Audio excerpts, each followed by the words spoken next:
What's up everyone, OJ here and welcome to another video. Today we've got some amazing information for you guys, a lot of announcements. Let's go ahead and jump right in. And we are starting off with a classic coming back, and the 2001 released Onimusha Warlords is coming to the PlayStation 4, Xbox One, Nintendo Switch, and PC on January 15th, 2019 for $19.99. Capcom has announced. Now it will be released digitally across North America and Europe with a physical release in North America available for PlayStation 4 and the Xbox One. So let me break that down. If you're on the Nintendo Switch, you cannot purchase this game physically at all in Europe or in North America. It will only be digital. Now, if you're on PS4 and Xbox One and want to play the game, if you're in Europe, tough luck. You have to import. If you want a physical version from North America, you can import. The only place that you can get this when it comes to physical is North America, and that is on the PS4 and Xbox One. So hopefully everybody understands that. Now let's go ahead and get into the about the game and the key features. So Capcom's classic samurai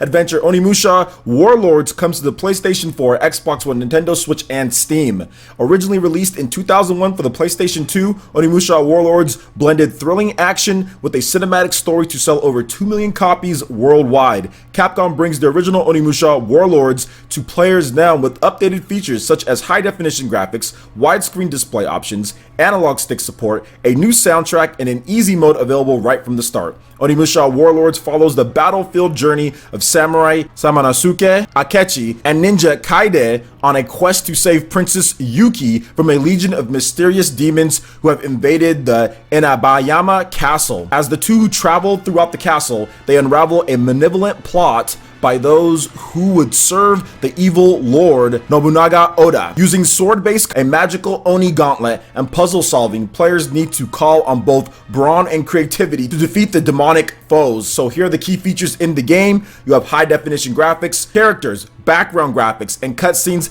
have been given a high-definition update to enhance the visibility on players' quest to save the princess. Widescreen support and new display options. Both the original game's 4:3 and more standard widescreen 16:9 are supported. Display settings can be changed between 4:3 and 16:9 at any time in-game. Specific screens, including parts of the menu screen, are fixed at either 16:9 or 4:3. A screen scroll feature in the widescreen mode adapts to players' movements to show areas that otherwise aren't fully visible. You have an easy mode available from the start, so easy mode is unlocked for players from the start of gameplay, which wasn't available in the original game. The addition makes it easier for both newcomers and those who haven't played Onimusha Warlords for a while to dive into the world right away. Analog stick support. In addition to the controls from the original, this new release allows players to move using the analog sticks. This added feature makes it easier to move instinctively and change directions quickly. You have a new soundtrack. A brand new soundtrack and voices have been recorded to accompany the newest release of Onimusha Warlords. You guys are checking out maybe the trailer here. Capcom kind of gets crazy with the trailers and all that. So we'll definitely see some screenshots, and of course I'll have the original playing for you guys.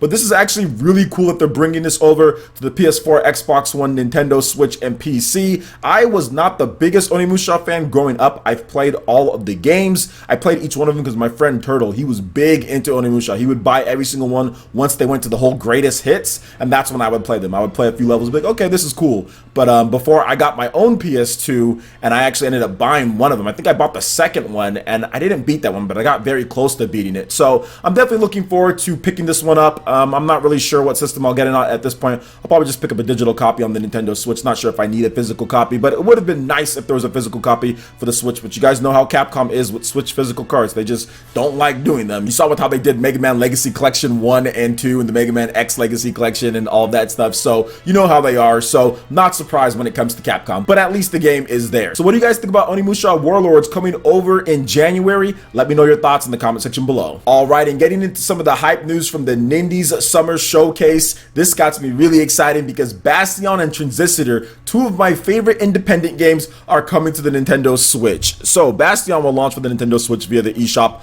on September 13th for $14.99, followed by Transistor on November 1st for $19.99. Developer Supergiant Games has announced. Now here is a little bit more about Bastion, which to me is kind of like the game that I think Nintendo fans might like a little bit more, but we'll talk about Transistor as well. So Bastion is an action role-playing experience that redefines storytelling in games with a reactive narrator who marks your every move. Explore more than 40 lush hand-painted environments as you discover the secrets of the calamity that shattered the world to pieces, wield a huge arsenal of upgradable weapons, and battle savage beasts adapted to their new habitat. Finish the main story to unlock the New Game Plus mode and continue your journey. Here are the key features. You have action-packed combat, rewards playing with finesse, hours of reactive narration delivers a deep story, stunning hand-painted artwork, critically acclaimed original music score, 10 plus unique upgradable weapons to be used, 6 powerful Bastion structures to be discovered, New Game Plus and Score Attack modes unlocked after finishing the story. No Sweat mode lets players of any skill enjoy the story as well. Now let's go ahead and move on to Transistor. So this is another game that I'm actually really excited about. I've beaten Bastion, but I have not beat Transistor at this point, so I definitely want to talk about this one. So Transistor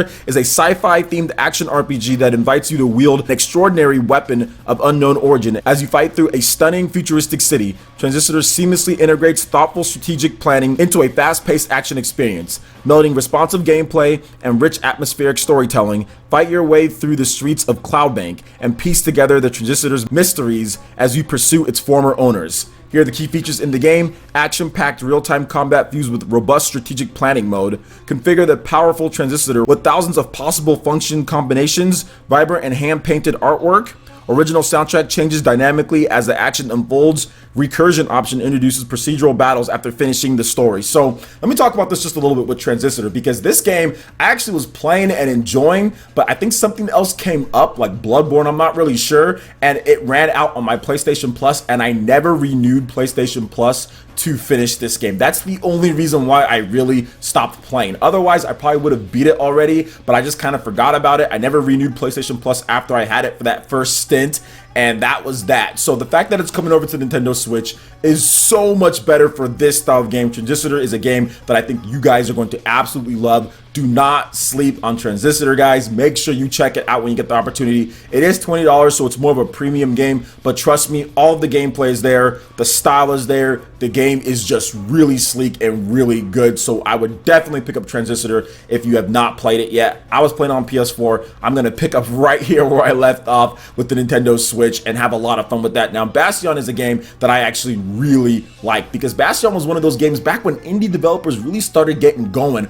on the Xbox 360, WiiWare. It was back in those days, and Bastion was a game that just kind of came out of nowhere to surprise me with the narration, with the actual gameplay, the combat flow. It's really good, and I beat it. I've done some New Game Plus, but I've forgotten almost everything about the game. It was a long time ago that I played Bastion, and I think that bringing it to the Switch, especially with the style of system that it is, this is perfect. These two games fit the Switch, and I'm actually surprised that they didn't come out sooner with these games, but I think Supergiant Games kind of saw what was going on with the Switch and wanted to make sure that they make the best quality port that they could. So I'm excited that both of these games are coming, and if you aren't into the style of Transistor, make sure you play Bastion. That game has a lot of content, a lot of weapons, a lot of different things you can do, a lot of upgrades. It's fantastic. Both of these games are really good. These are A-tier independent games, guys. You're going to play them and think, man, this is really, really high quality for both of these games. They're both really, really good. So make sure you check them out on the eShop. Bastion is coming out September 13th, November 1st for Transistor. Both really good games. So let me know your thoughts on Transistor and Bastion, comment section below. All right, and moving on to the final topic here, we finally have a release date, which I think it might be final, for Dragon Marked for Death on the Nintendo Switch. It is launching on December 13th. So Inti Creates 2D side-scrolling action finally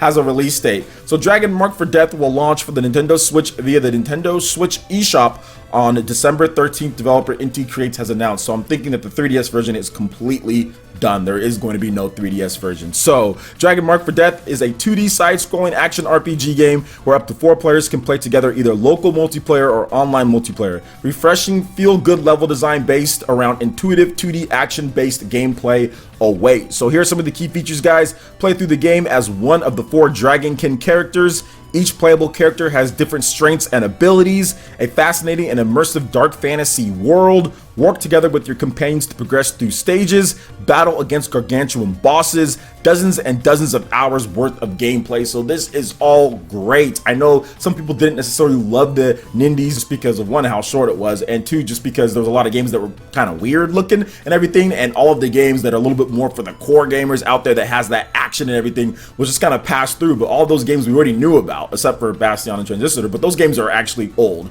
right? Those are actually pretty old games, so Nintendo was highlighting their newer games. But either way, to me, to get release dates for all of these cool action RPGs, these are all RPGs that I talked about pretty much, except for Onimusha. I'm talking about the Nindies right here.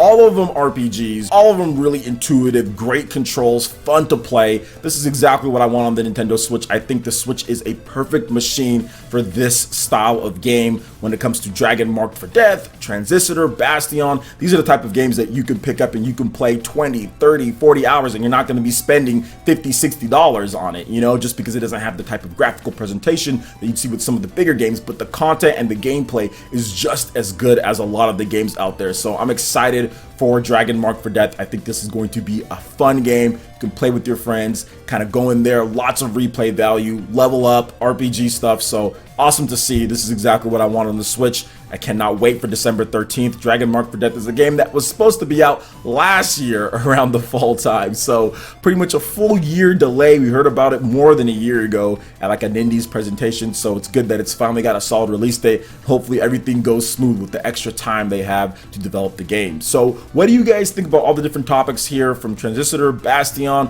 Dragon Marked for Death, and of course the big one, Onimusha, coming over to the Nintendo Switch, PlayStation 4, Xbox One, and PC? Let me know your thoughts in the comment section below. All right, Ninja, that wraps it up for this video here. Go ahead and check out the links in the description below. We got Facebook and Twitter. Go ahead and give us a like and a follow on our social media. Really helps us spread the content of PlayerEssence across the internet in addition to YouTube. Also, make sure to check out our Patreon, Twitch, YouTube live gaming pages and consider supporting PlayerEssence. Hit that like button if you did like this video. Let me know you guys want more content like this going forward in the future. And subscribe to PlayerEssence for the latest RPG, Japanese, and Nintendo gaming news. Thank you so much for watching. I will catch you, Ninja, for the next video. Peace.